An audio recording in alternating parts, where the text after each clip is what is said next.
Ag sa numero 1 sa mga balita sa Negros subong adlaw.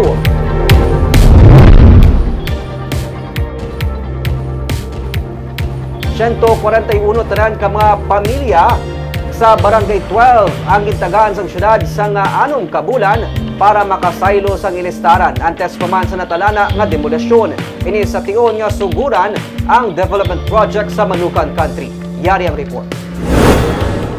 Ang pagbaligya sang ilimnon sa kilid sang Police Station 1 nang inpalangabuhian sang 66 anyos nga si Dolores Abuseo sang Barangay 12.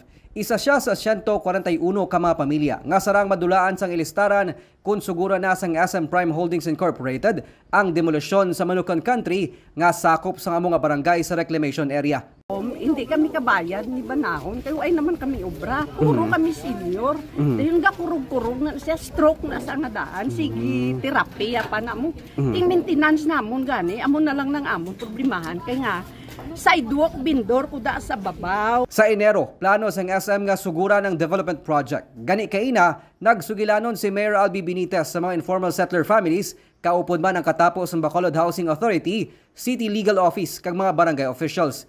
Gintanyag sa alkaldeng Yuhom Village sa mga maapektuhan ng pamilya pero hindi nila luyag mag-istar sa condominium unit. Ang handom sa mga kasubong ni Dolores, duta sa relocation site. Hindi ko sang kondo, kay una bes, hindi na kami kasarang magbayad. Giving niya option, for example, kung gusto nila lapit diyan sa kung din sila halin, no, ang aton ding proposal is we'll do mga yung village na nga multi-story ang housing units. Now, kung di naman sila gusto sila, pwede man sila nga daw lote lang dito naman sa atong relocation site nito. So sila pili. Kapag na daw kalabanan gusto niya lote lang sila, kulbaan ko na sila magsakay elevator, sa lote sila. Ay, salamat na lang kay gintagaan kami sang 6 kabulan. Kay nga, ang akon mga apo, gailieskwela pa, duwan ang akon apo, ari pa sa akon. Insigida naman naging mando sang alkalde sa katapos ang DHA nga buligan ang mga apektado nga pamilya para sa pagproseso sang ila requirements para sa relocation site.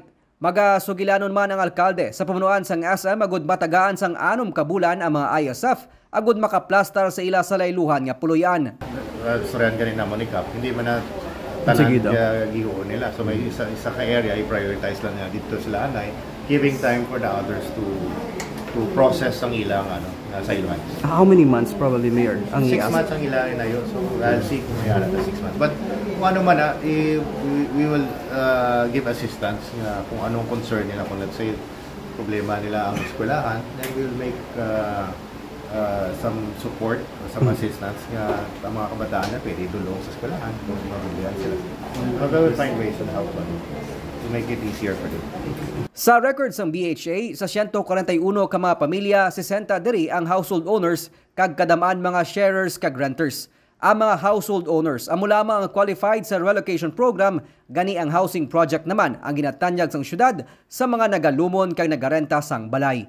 Nico Delfin para sa DigiCast Negros.